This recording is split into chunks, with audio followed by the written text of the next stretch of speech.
नमस्कार सर्वांना. आतापर्यंत आपण 2013 पासून ते 2024 पर्यंत सर्व प्रश्नपत्रिका बघितल्यात. आता आज आपण गेल्या वर्षीची म्हणजे 2025 ची प्रश्नपत्रिका बघणार आहोत.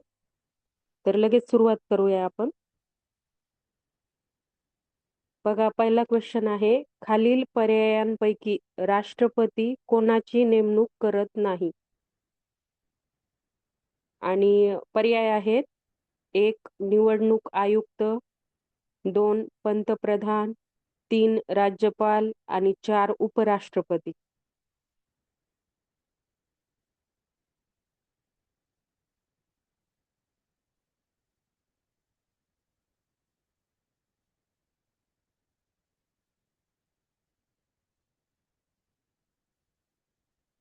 काही जणांचं उत्तर बरोबर आलेलं आहे.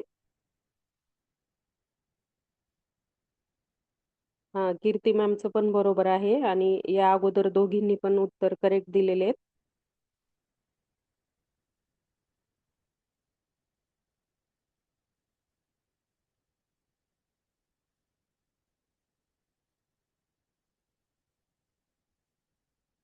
आपल्या या क्वेश्चनचा आन्सर आहे पर्याय क्रमांक 4 उपराष्ट्रपती. कारण राष्ट्रपती निवडणूक आयुक्त यांची पण नेमणूक करतात, त्यानंतर पंतप्रधानांची पण नेमणूक करतात, राज्यपालाची देखील करतात आणि आपला क्वेश्चन आहे कोणाची नेमणूक करत नाहीत. मग त्यामध्ये उत्तर आहे उपराष्ट्रपती. या उपराष्ट्रपतीची नेमणूक राष्ट्रपती करत नाहीत. नेक्स्ट क्वेश्चन बघा, खालील पर्यायांपैकी अयोग्य विधान कोणते? 1 500 पेक्षा कमी लोकसंख्या असणाऱ्या 2 किंवा अधिक गावांसाठी गट ग्रामपंचायत असते. 2 प्रत्येक आर्थिक वर्षात ग्रामसभेच्या किमान 6 सभा होणे बंधनकारक आहे. 3 ग्रामसेवकाची नेमणूक गट विकास अधिकारी करतात. आणि 4 ग्रामसभा बोलविण्याची जबाबदारी सरपंचावर असते. आता या क्वेश्चनचा आन्सर आलं पाहिजे सर्वांना. थोडंसं लॉजिक लावल्यानंतर पण उत्तर येतं. स्वाती मॅम बरोबर उत्तर दिले तुम्ही. सुरेश सर तुमचंही बरोबर आहे.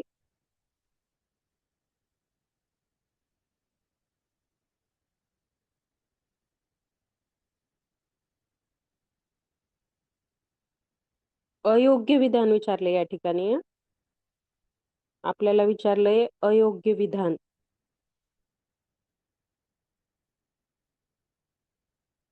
तर पहिलं जे आहे 500 पेक्षा कमी लोकसंख्या असणाऱ्या 2 किंवा अधिक गावासाठी गट ग्रामपंचायत असते, हे करेक्ट आहे.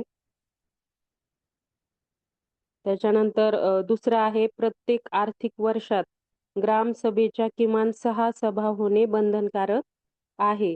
तर काही जणांनी उत्तर 2 दिलंय आणि काही जणांनी उत्तर 3 दिलंय. तर सध्याच्या म्हणजे सध्या जर 2026 ला जर हा क्वेश्चन विचारला तर हे दोन्ही पर्याय बरोबर आहेत. कारण दुसरा जो पर्याय आहे की प्रत्येक आर्थिक वर्षात ग्रामसभेच्या किमान 4 सभा होणे बंधनकारक आहे, असं नवीन आहे. आणि गेल्या वर्षी 6 सभा होतं. तर हा पण पर्याय गेल्या वर्षीसाठी योग्य होता. मग ग्रामसभा बोलविण्याची जबाबदारी सरपंचावर असते, हे पण करेक्ट होतं. मग यामध्ये अयोग्य विधान होतं फक्त हे ग्रामसेवकाची नेमणूक गट विकास अधिकारी करत नाहीत, तर सीईओ करतात. म्हणून आपल्या या क्वेश्चनचा आन्सर आहे पर्याय क्रमांक 3. आणि जर आजच्या ह्याने विचार केला आणि 2 उत्तर दिलेलं असेल तर ते पण करेक्ट आहे.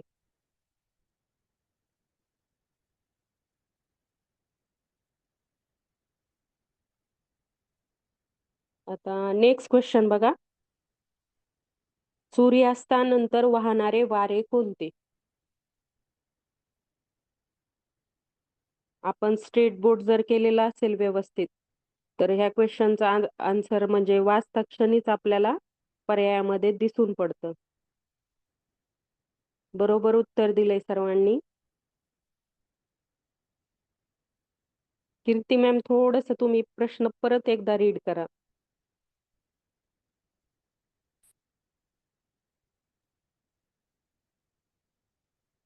आपल्या स्टेट बोर्डच्या पुस्तकामध्ये एक ओळ आहे, दरीये वारे आणि पर्वतीय वारे, त्यामधली एक ओळ आहे आणि त्या ओळीवरच हा क्वेश्चन बनलेला आहे. आपल्या आधीच्या क्वेश्चनचा आन्सर आहे पर्याय क्रमांक 3.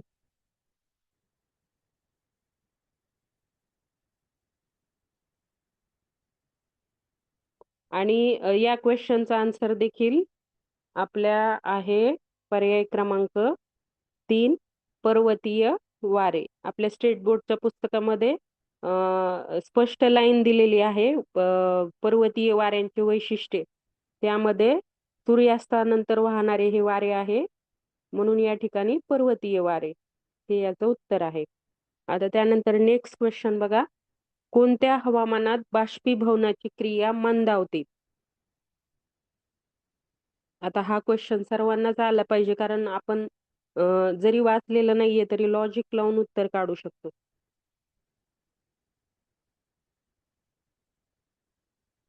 बाष्पीभवनाची क्रिया मंदावते असं सांगितलं या ठिकाणी, मंदावते. म्हणजे बाष्पीभवन होत नाही त्या वातावरणामध्ये. मंदावते म्हणजे बाष्पीभवन होत नाही.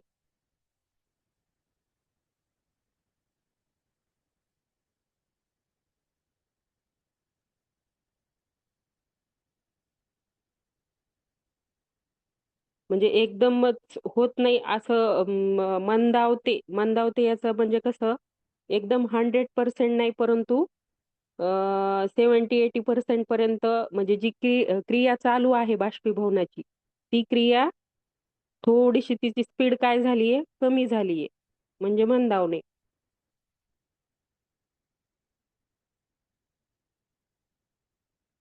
एक दोन जणांनीच या क्वेश्चनचा आन्सर करेक्ट केलेलं आहे. तर आपल्या या क्वेश्चनचा आन्सर आहे पर्याय क्रमांक 3. मोनाली मॅम, ग्रामसेवकाची नेमणूक CEO करतात, गट विकास अधिकारी करत नाहीत. म्हणून आपला क्वेश्चनचा आन्सर पर्याय क्रमांक 3 अयोग्य म्हणून दिलंय आपण. आता या क्वेश्चनचा आन्सर बघा. कोरड्या हवामानामध्ये बाष्पीभवन होते, उष्ण हवामानामध्ये होते का? होते. आणि मंदावते विचारल्यामुळे आपल्याला या ठिकाणी कन्फ्यूज केलंय त्यांनी. तर मंदावते असं विचारल्यामुळे या क्वेश्चनचा आन्सर आहे पर्याय क्रमांक 3, दमट.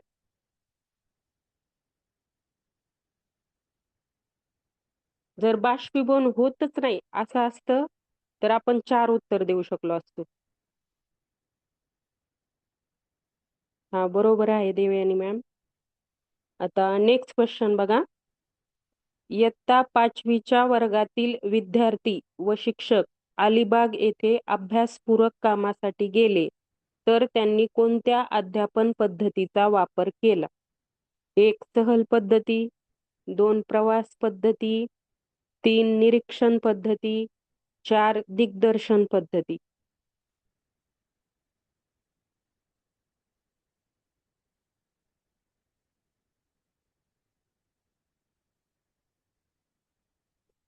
छाया मॅमचं उत्तर बरोबर आलेले.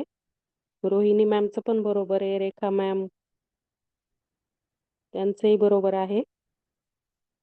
श्रद्धा मॅमचं पण बरोबर उत्तर आलेलं आहे. देवयानी मॅमचं पण बरोबर आहे. काही जणांनी चुकवलंय थोडंसं उत्तर. इयत्ता 5वीचे विद्यार्थी आहेत बघा या ठिकाणी. आपल्याला थोडंसं या ठिकाणी, कारण त्यांनी मग प्रश्नामध्ये इयत्ता 5वी असा उल्लेख नसता केला. इयत्ता 5वी म्हटलं की आपण बघतो म्हणजे उच्च प्राथमिक म्हणण्यापेक्षा प्राथमिक गट येतो हा 5वीचा. उच्च प्राथमिक म्हणलं की 6वी ते 8वी.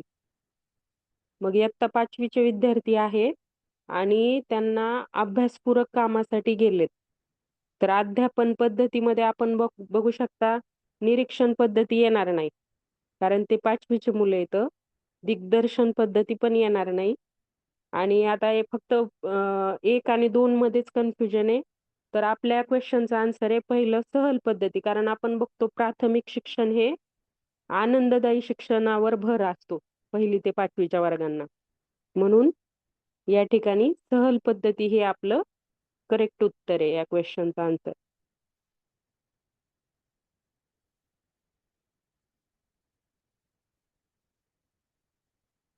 नेक्स्ट क्वेश्चन बघा. अजिंठा लेणी कोणत्या जिल्ह्यात आहे? सर्वांनी उत्तर द्या आता पटकन फास्ट.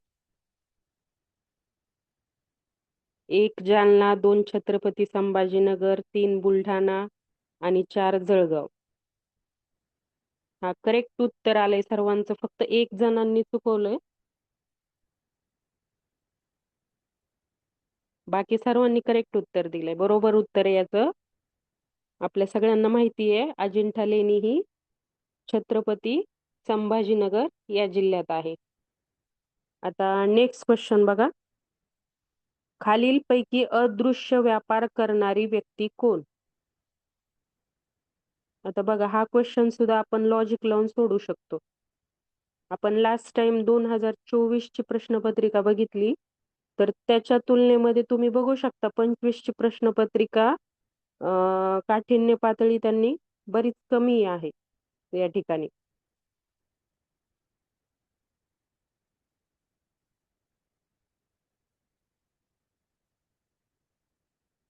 हा करेक्ट उत्तर आलंय सर्वांचं. अदृश्य व्यापार म्हटलं की त्या ठिकाणी प्रत्यक्ष व्यापार येत नाही. मग शेतकरी प्रत्यक्ष व्यापार करतात, कुंभार प्रत्यक्ष व्यापार करतात, सराफ हे पण प्रत्यक्ष व्यापार करतात. मग फक्त कोण आहे? डॉक्टर, जे की अदृश्य व्यापार करणारी व्यक्ती म्हणून. म्हणजे आपण 1, 3 आणि 4 ला जेव्हा बाजूला आउट करतो तेव्हा ऑटोमॅटिक आपलं 2 हे उत्तर येतं या ठिकाणी. म्हणून आपल्या या क्वेश्चनचा आन्सर आहे पर्याय क्रमांक 2.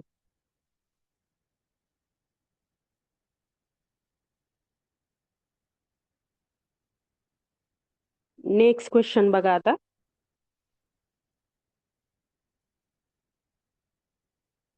ध्रुवाकडे बाष्पीभवनाचा वेग रिकामी जागा असतो. 1 कमी जास्त, 2 सौम्य कमी, 3 मध्यम कमी आणि 4 कमी कमी.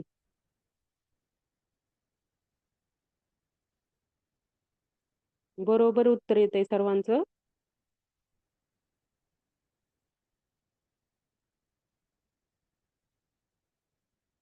कमी जास्त तर होणार नाही, त्यानंतर मध्यम कमी पण असंही होणार नाही, त्यामुळे हे 2 आउट होऊन जातात. मग राहतात हे 2. तर याच्यामध्ये ध्रुवाकडे बाष्पीभवनाचा वेग कसा आहे? कमी कमीच आहे. म्हणून आपल्या या क्वेश्चनचा आन्सर आहे पर्याय क्रमांक 4. बऱ्याच जणांनी बरोबर उत्तर दिले. आता नेक्स्ट क्वेश्चन बघा. थंड प्रदेशातील हिम हे रिकामी जागा असते. 1 पारदर्शक, 2 भरीव, 3 एकसंध आणि 4 अपारदर्शक. बघा हिम आणि बर्फ यातील फरक यावरून लक्षात घ्या तुम्ही.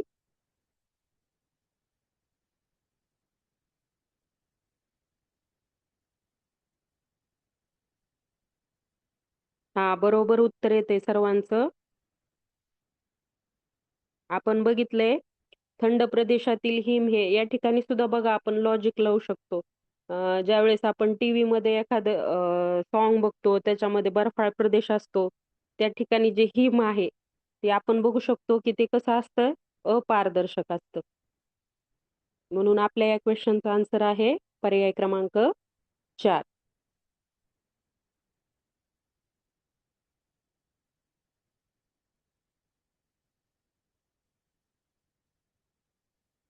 चला नेक्स्ट क्वेश्चन बघा. खालील पर्यायांपैकी पश्चिम वाहिनी नदी कोणती? आता या ठिकाणी तुम्हाला स्टेट बोर्ड मध्ये नद्यांचा अभ्यास असणं आवश्यक आहे. पश्चिम वाहिनी विचारले त्यांनी. 1 आहे लुनी, 2 आहे शोन. राजश्री मॅमनी बरोबर उत्तर दिले. तिसरा पर्याय आहे तुंगभद्रा आणि चौथा पर्याय आहे गोमती. लुनी, शोन, तुंगभद्रा आणि गोमती.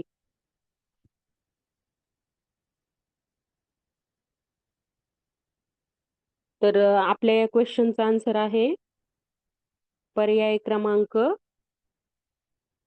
1 लुनी ही पश्चिम वाहिनी नदी आहे. आणि बाकी शोण, तुंगभद्रा आणि गोमती या पूर्ववाहिनी नद्या आहेत.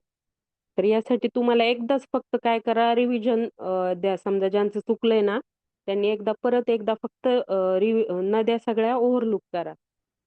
आणि पेपर 1 साठी आहे ना, खूप किचकट असं काही नाही. शक्यतो पूर्ववाहिनी कोणत्या आणि पश्चिम वाहिनी कोणत्या हाच क्वेश्चन रिपीट झालेला आहे. आता याच्या खालचं जे क्वेश्चन आहे तो सर्वांनाच येतोय. बघा, इस्रो हे कशाचे संक्षिप्त रूप आहे? ISRO. तर या ठिकाणी पर्याय दिलेले आहेत. 1 Indian space research organisation, 2 Indian space reserve orbit, 3 Indian sphere research organisation आणि 4 इंडियन स्पियर रिसर्च ऑर्बिट. सर्वांचं करेक्ट उत्तर आलंय. कारण आपल्या शाळेमध्ये इस्रोच्या परीक्षा घेतल्या जातात. त्यामुळे सर्वांना हे उत्तर फास्ट आणि करेक्ट आलेलं आहे. बरोबर आहे सर्वांचं. आपल्या क्वेश्चनचा आन्सर आहे पर्याय क्रमांक 1 इंडियन स्पेस रिसर्च ऑर्गनायझेशन.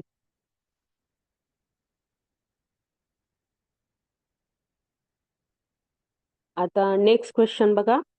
खालील पर्यायांपैकी मृदेची सुपीकता कमी कशामुळे होते? आता या ठिकाणी कमी कशामुळे होते असं विचारलेलं आहे. 1 सेंद्रिय पदार्थाचे प्रमाण जास्त असणे, 2 वेगवेगळी पिके घेणे, 3 मृदेचा सामू pH 8 पेक्षा जास्त असणे आणि चौथा पर्याय आहे मृदेचा सामू 6 ते 8 च्या दरम्यान असणे.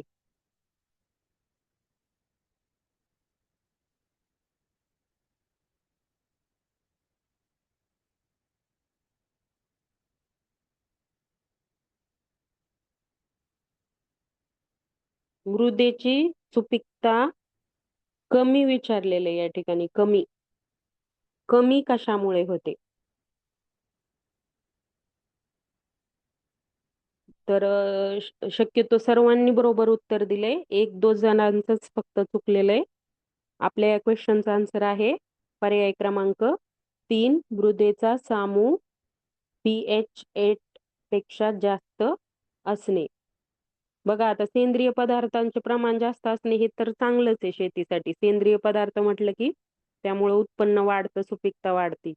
त्यानंतर वेगवेगळी पिके घेणे ह्याच्यामुळे सुद्धा मृदेची सुपीकता वाढते आणि मृदेचा सामू 6 ते 8 च्या दरम्यान असणं हे चांगलं असतं.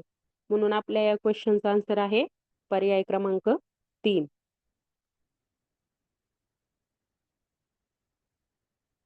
आता नेक्स्ट क्वेश्चन बघा. अग्निबाणाचे प्रक्षेपण कार्य रिकाम्या जागेच्या नियमाशी संबंधित आहे.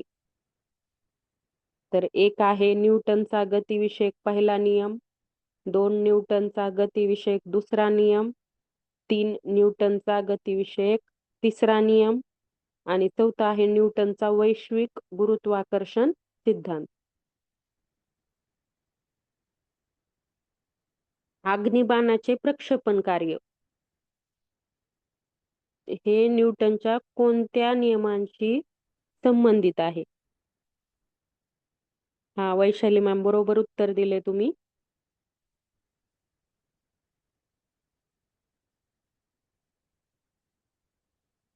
नरेश सर, तुम्ही पण करेक्ट उत्तर दिले.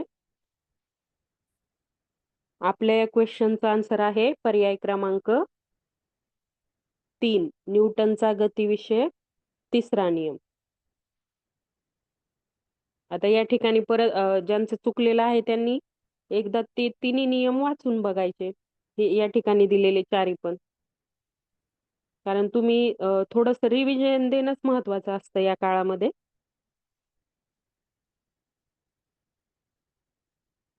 नेक्स्ट क्वेश्चन बघा. आईस्क्रीम तयार करताना व ते थंड ठेवण्यासाठी कशाचा उपयोग होतो? 1 गोठवलेला कार्बन डायऑक्साईड, 2 गोठवलेला कार्बन मोनॉक्साईड, 3 द्रवरूप नायट्रोजन आणि 4 हायड्रोजन.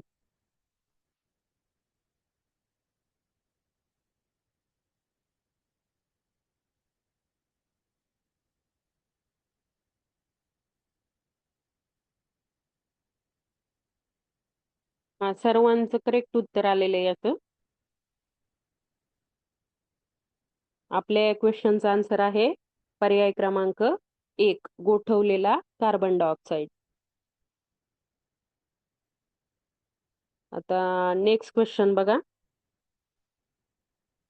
रक्तातील अविद्राव्य स्थायू वेगळे करण्यासाठी कोणत्या पद्धतीचा वापर केला जातो? आता या ठिकाणी अविद्राव्य स्थायू वेगळे करण्यासाठी कोणत्या पद्धतीचा वापर? 1 हिमोलिसिस पद्धत, 2 अपकेंद्री पद्धत, 3 डायलिसिस पद्धत. हा, बरोबर आहे मल्लिकार्जुन. त्यांचं उत्तर करेक्ट आलेलं आहे. आणि चौथं आहे ऊर्ध्वपातन पद्धत. 1 हिमोलिसिस, 2 अपकेंद्री, 3 डायलिसिस. हा, चव्हाण आहेत, त्यांचं पण उत्तर करेक्ट आहे. आणि चौथं आहे ऊर्ध्वपातन पद्धत. 3-4 जणांनी ह्या क्वेश्चनचा आन्सर करेक्ट केलेला आहे. आणि काहींनी म्हणजे आपल्याला ज्या 2 मध्ये कन्फ्युजन असतं त्यातला दुसरा पर्याय निवडलाय. पण 3-4 जणांनी करेक्ट उत्तर दिलेलं आहे. आपल्या या क्वेश्चनचा आन्सर आहे पर्याय क्रमांक 2, अपकेंद्री पद्धत.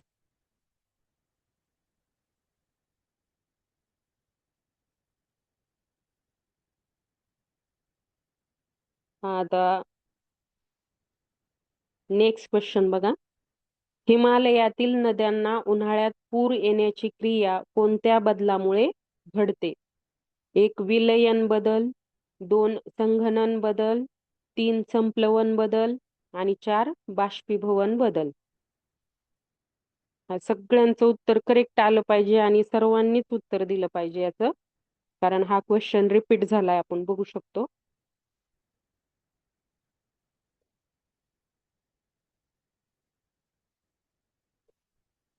दोन कसं काय उत्तर येईल? एकदा तुम्ही वाचा. नद्यांना पूर येतोय, तो पण उन्हाळ्यामध्ये पूर येतोय. 2 हे आन्सर येऊच शकत नाही.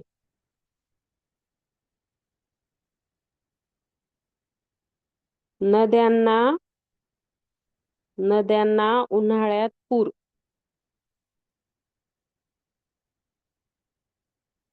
तर ही क्रिया घडते.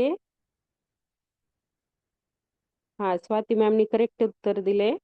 ही क्रिया घडते विलयन बदलांमुळे. संप्लवन नाही, संगणन नाही आणि बाष्पीभवन बदल पण नाही. तर या क्वेश्चनचा आन्सर आहे पर्याय क्रमांक 1. देवयानी मॅम, तुमचं पण करेक्ट आहे.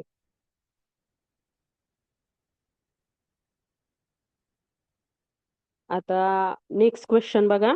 खालील सांध्यांचे प्रकार व हाड यांच्या जोड्या दिल्या आहेत, त्यातील अयोग्य जोडीचा पर्याय कोणता? 1 उखळीचा सांधा, 2 बिजागरीचा सांधा, 3 सरकता सांधा, 4 अचल सांधा आणि इकडे आहे कोपर, ब मनगट, कवटीची हाडे आणि खांदा. आणि नंतर तुम्हाला त्या ठिकाणी या जोड्या लावून त्याचा पर्याय निवडायचा आहे. थोडं सावकाशपणे प्रश्न वाचा आणि सावकाशपणे करा.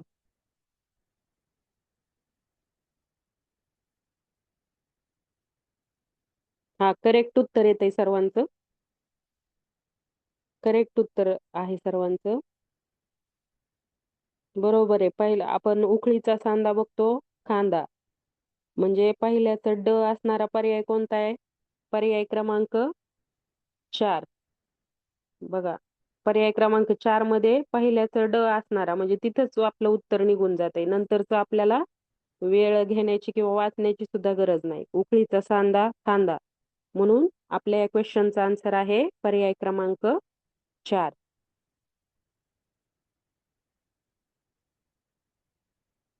आता नेक्स्ट क्वेश्चन बघा.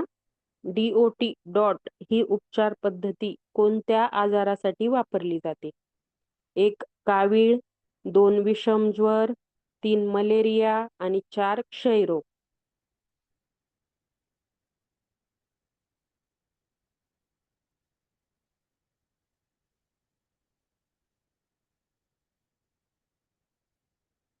हा, करेक्ट उत्तर आलंय सर्वांचं.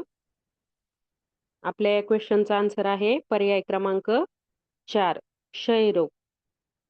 याच्यासाठी डॉट ही उपचार पद्धती वापरली जाते. सर्वांनी करेक्ट उत्तर दिले. आता नेक्स्ट क्वेश्चन बघा. खालील बांधकाम साहित्य व त्यांचे मूळ स्रोत दिले आहेत.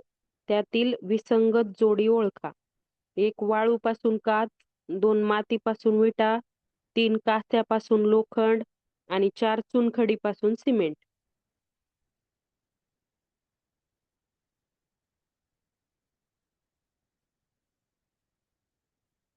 विसंगत विसंगत जोडी आपल्याला या ठिकाणी ओळखायची आहे. विसंगत जोडी. तर बघा, वाळूपासून काच हे करेक्ट आहे. मातीपासून विटा हे पण करेक्ट आहे. आणि चुनखडीपासून सिमेंट हे पण करेक्ट आहे. मग आपलं उत्तर कोणतं राहतंय? पर्याय क्रमांक 3. म्हणून विसंगत जोडी कोणती आहे? तर पर्याय क्रमांक 3 कास्यापासून लोखंड. सर्वांनी बरोबर उत्तर दिलंय याचं.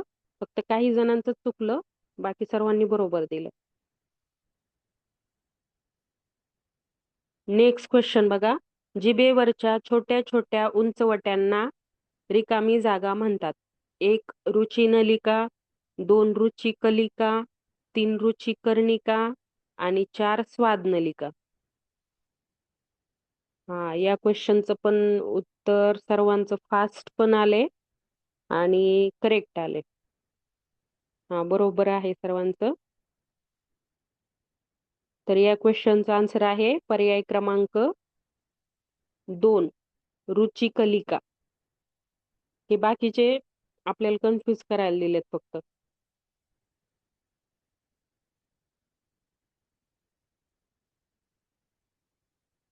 आता नेक्स्ट क्वेश्चन बघा.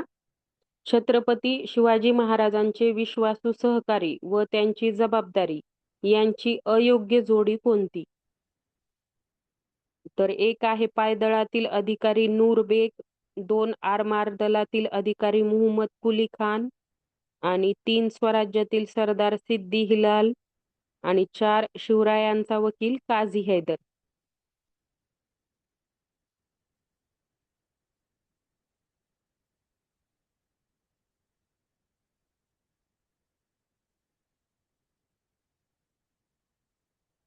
थोडस लॉजिक लावा तुम्ही या ठिकाणी.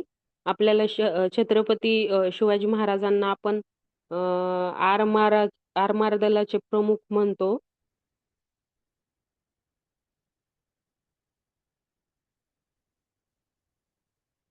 तर बघा, आरमार दलातील अधिकारी मुहम्मद कुली खान ही अयोग्य जोडी आहे. म्हणून आपल्या या क्वेश्चनचा आन्सर आहे पर्याय क्रमांक 2, मुहम्मद कुली खान. हे पायदळातील अधिकारी नूर बेग हे बरोबर आहे. स्वराज्यातील सरदार सिद्दी हिलाल हे पण बरोबर आहे. आणि शिवरायांचा वकील काझी हैदर हे पण बरोबर आहे. तर या ठिकाणी अयोग्य जोडी कोणती आहे? आरमार दलातील अधिकारी मुहम्मद कुली खान.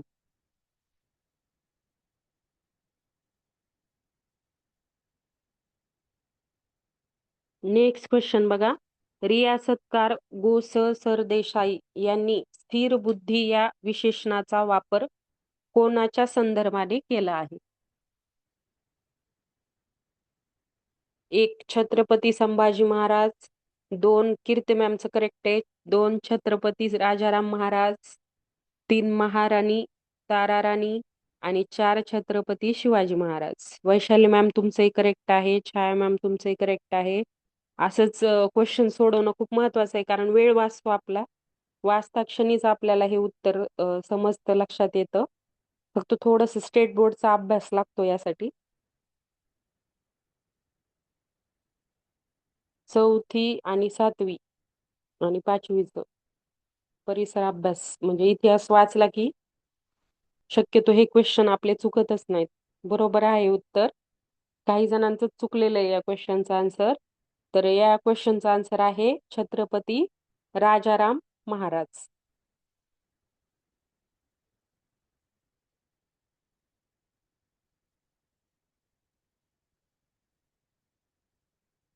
नेक्स्ट क्वेश्चन बघा. रामायण रामानंद सागर. तर भारत एक खोज साठी क्वेश्चन मार्क. तर क्वेश्चन मार्कच्या ठिकाणी कोण येईल? एक श्याम बेनेगल, दोन बी आर चोप्रा, तीन बासू चटर्जी आणि चार गोविंद निहलानी.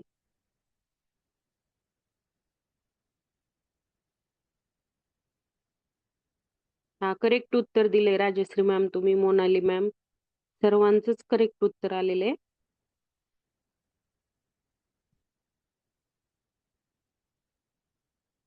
काही जणांचं चुकलंय फक्त.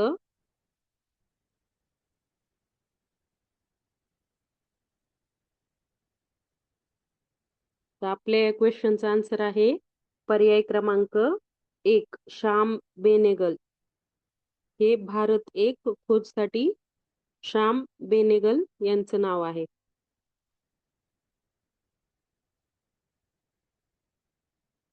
नेक्स्ट क्वेश्चन बघा. भारतात हैदराबाद संस्थानचे विलिनीकरणास विरोध करणारी संघटना कोणती? एक हैदराबाद स्टेट काँग्रेस, दोन कर्नाटक परिषद, तीन रझाकार आणि चार आंध्र परिषद. भारतात हैदराबाद संस्थानचे विलिनीकरणास विरोध करणारी, या ठिकाणी विचारले विरोध करणारी.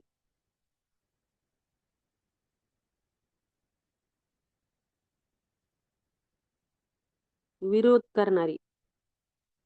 हा बरोबर उत्तर आले.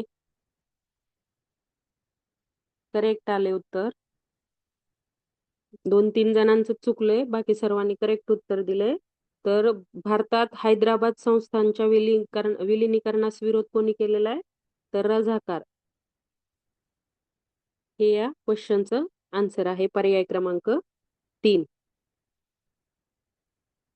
नेक्स्ट क्वेश्चन बघा. 1991 या वर्षातील राष्ट्रीय व आंतरराष्ट्रीय पातळीवरील महत्वाच्या घडामोडी खालीलपैकी कोणत्या? अ. आर्थिक उदारीकरणास सुरुवात, ब. सोव्हिएत युनियनचे विघटन आणि क. जगातील शीतयुद्धास सुरुवात. तर एक आहे पर्याय फक्त अ आणि ब, दुसरा पर्याय आहे ब आणि क, तिसरा पर्याय आहे अ आणि क आणि चौथा पर्याय आहे तिन्ही पण अ ब क.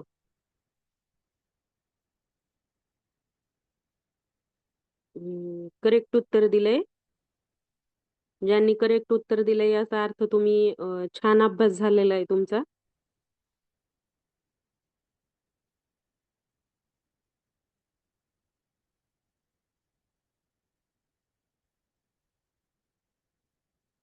तर बघा, आर्थिक उदारीकरणास सुरुवात हे करेक्ट आहे. त्यानंतर सोव्हिएत युनियनचे विघटन हे पण करेक्ट आहे. आणि जगातील शीतयुद्धास सुरुवात हे मात्र चूक आहे. म्हणून आपला असं अ आणि ब योग्य असणारा पर्याय कोणता आहे? पर्याय क्रमांक 1, फक्त अ आणि ब. कारण या ठिकाणी 1991 विचारले ना, त्यानुसार आपल्याला उत्तर द्यायचं होतं. नेक्स्ट क्वेश्चन बघा. आधुनिक भारताच्या इतिहासाचा कालखंड हा प्रामुख्याने कोणाच्या कारभाराचा काळ मानला जातो? आता घाईत ह्या क्वेश्चनचा आन्सर चुकू शकतं, पण घाई करायची नाही. थोडंसं पेशन्सने उत्तर द्यायचं, कारण आपण फास्ट उत्तर द्यायला गेलो की चूक होण्याची शक्यता आहे. बघा, पहिला पर्याय आहे सरंजामदार व संस्थानिक. करेक्ट आले छाया मॅम तुमचं. 2 भांडवलदार व ब्रिटिश, 3 सामंत व ब्रिटिश आणि 4 संस्थानिक व ब्रिटिश. करेक्ट उत्तर आले. सर्वांनी करेक्ट उत्तर दिले, फास्ट दिले. 2-3 जणांचं आन्सर 2 येत आहे, पण थोडस परत एकदा क्वेश्चन वाचा आणि परत एकदा पर्याय वाचा. आधुनिक भारताच्या इतिहासाचा कालखंड हा प्रामुख्याने कोणाच्या कारभाराचा काळ आहे? तर तो आहे संस्थानिक व ब्रिटिश.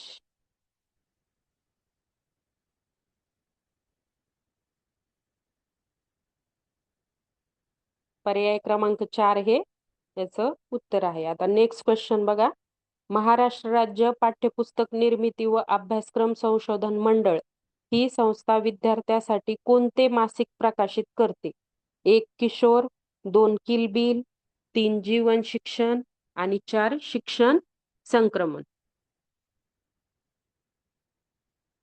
महाराष्ट्र राज्य पाठ्यपुस्तक निर्मिती व अभ्यासक्रम संशोधन मंडळ.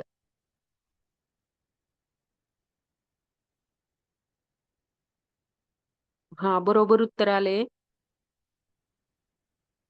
काही जणांनीच चुकीचं उत्तर दिलंय, बाकी सर्वांनी बरोबर उत्तर दिले.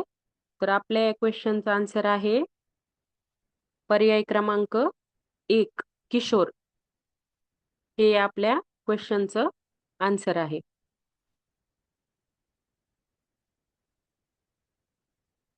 नेक्स्ट क्वेश्चन बघा. स्वातंत्र्य संग्रामातील काकोरी कट खालील पर्यायांपैकी कोणत्या घटनेशी संबंधित आहे? 1 चितगाव शस्त्रागारावरील हल्ला, 2 रेल्वेतून नेल्या जाणाऱ्या सरकारी खजिन्याची लूट आणि 3 हावडा सिबुपूर प्रकरण आणि 4 सेंट्रल असेंब्ली बॉम्ब केस. स्वातंत्र्य संग्रामातील काकोरी कट.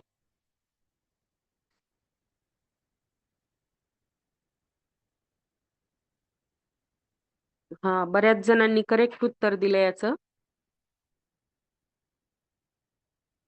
बरोबर आहे. काही जण सोडता बाकी सर्वांनी बरोबर उत्तर दिले. तर आपल्या या क्वेश्चनचा आन्सर आहे पर्याय क्रमांक 2 रेल्वेतून नेल्या जाणाऱ्या सरकारी खजिन्याची लूट. हे आपल्या क्वेश्चनचं आन्सर आहे. आता नेक्स्ट क्वेश्चन बघा. संयुक्त महाराष्ट्र आंदोलनात मावळा या टोपण नावाने वर्तमानपत्रात व्यंगचित्रे कोणी काढली? 1 आर के लक्ष्मण, 2 सुधीर तेलंग, 3 प्रबोधनकार केशव ठाकरे आणि 4 बाळासाहेब ठाकरे. हा पण आपल्याशी परिचित क्वेश्चन आहे आपल्याला. हा, बरोबर उत्तर आलंय सर्वांचं. 1-2 जणांचंच फक्त इनकरेक्ट आहे, बाकी सर्वांनी करेक्ट उत्तर दिले.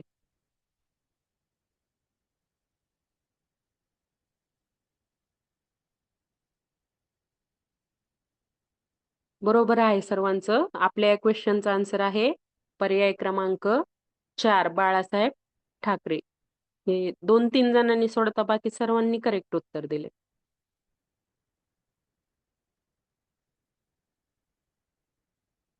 आता बघा, सगळ्यात लास्ट क्वेश्चन आणि सगळ्यात सोपा क्वेश्चन आहे हा.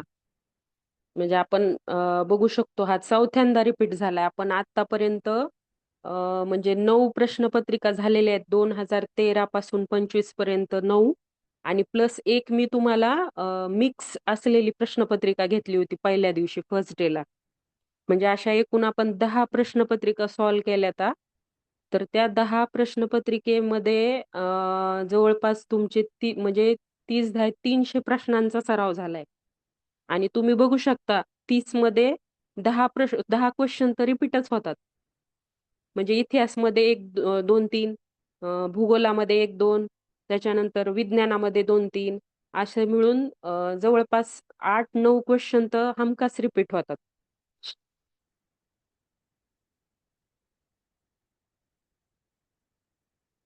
तुम्ही आता ह्या 300 प्रश्नांचा सराव केला याचा अर्थ तुमचे 10 मार्क या ठिकाणी फिक्स आहेत.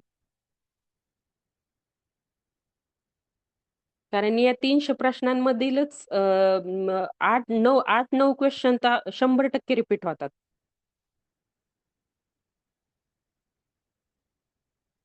हा, करेक्ट उत्तर दिलंय सर्वांचं. काही जणांचं तरी पण चुकलंय ह्या क्वेश्चनचा आन्सर. 1-2 जणांनी चुकीचं दिलंय, बाकी सर्वांनी करेक्ट उत्तर दिलंय. तर आपल्या या क्वेश्चनचा आन्सर आहे पर्याय क्रमांक 3 कनिष्ठ सभागृह नाही. आपण बघू शकतो राज्यसभा हे वरिष्ठ सभागृह आहे, त्यानंतर द्वितीय सभागृह आहे आणि हे कायमस्वरूपी आहे. म्हणून मग कोणता पर्याय राहतो? कनिष्ठ. कनिष्ठ कोणते आहे? लोकसभा. म्हणून मग आपण बघू शकतो राज्यसभेवर लोकसभेवर बी असे बेसिक क्वेश्चन आहेत, खूप डीपमध्ये नाही आहेत तुम्हाला. पेपर 2 मध्ये थोडंसं डीपमध्ये राहतं, पण 1 साठी तुम्ही घेऊ शकता म्हणजे मार्क्स स्कोअर करू शकता या ठिकाणी. तर अशा पद्धतीने आपण या ठिकाणी 300 प्रश्नांचा सराव पूर्ण केलेला आहे आणि मला असं वाटतं की हा सराव केल्यानंतर नक्कीच तुम्हाला याचा खूप फायदा होणार आहे. आता या ठिकाणी मला आजच्या क्वेश्चन पेपरचे गुण सेंड करा.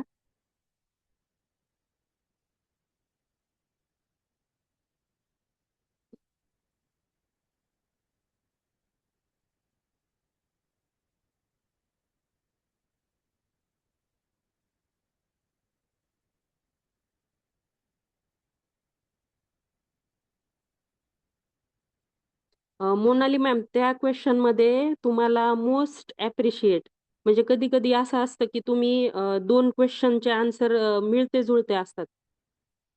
त्यामुळे आपल्याला त्याच्यामध्ये कोणतं याच्यापेक्षा कोणतं चांगलं अशा पद्धतीने आहे ते. म्हणून आपल्याला त्या ठिकाणी आपण अपकेंद्री पद्धत मला वाटतं हा पर्याय योग्य उत्तर म्हणून निवडला होता. तर या ठिकाणी हां, बरोबर आहे मोनाली मॅम. कन्फ्यूज होतं आपल्या मग कन्फ्यूज नाही व्हावं म्हणूनच आपल्याला प्रश्नांचा सराव झालेला आहे तुमचा आणि नक्कीच तुम्हाला या 300 प्रश्नांचा खूप फायदा होणार आहे. अशी मला खात्री मानण्यापेक्षा मी आत्मविश्वासाने सांगू शकते तुम्हाला, की 8-9 क्वेश्चन तर यामधले 100% रिपीट होणार. तर या ठिकाणी आपण हो, नक्की, नक्की. सर्वांना चांगले गुण मिळणार. कारण तुम्ही आपले सगळे क्वेश्चन पेपर झालेत आणि तुम्ही प्रत्येक क्वेश्चन पेपरमध्ये मी बघितलं, की तुम्ही सर्वांनी खूप छान गुण घेतलेले आहेत. आणि तुमच्या सर्वांचा अभ्यास पण मला खूप चांगला वाटला.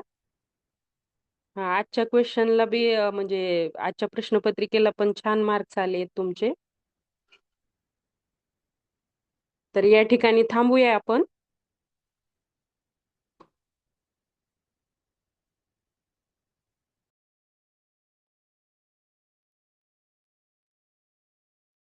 पूजा मॅम, रेकॉर्डिंग स्टॉप करू शकता तुम्ही?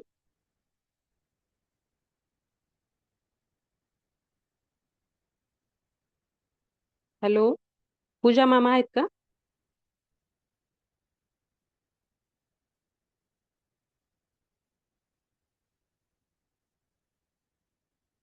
आहे मॅडम, आहे एकच मिनिट हां, रेकॉर्डिंग स्टार्ट. रेकॉर्डिंग स्टॉप करा मॅम.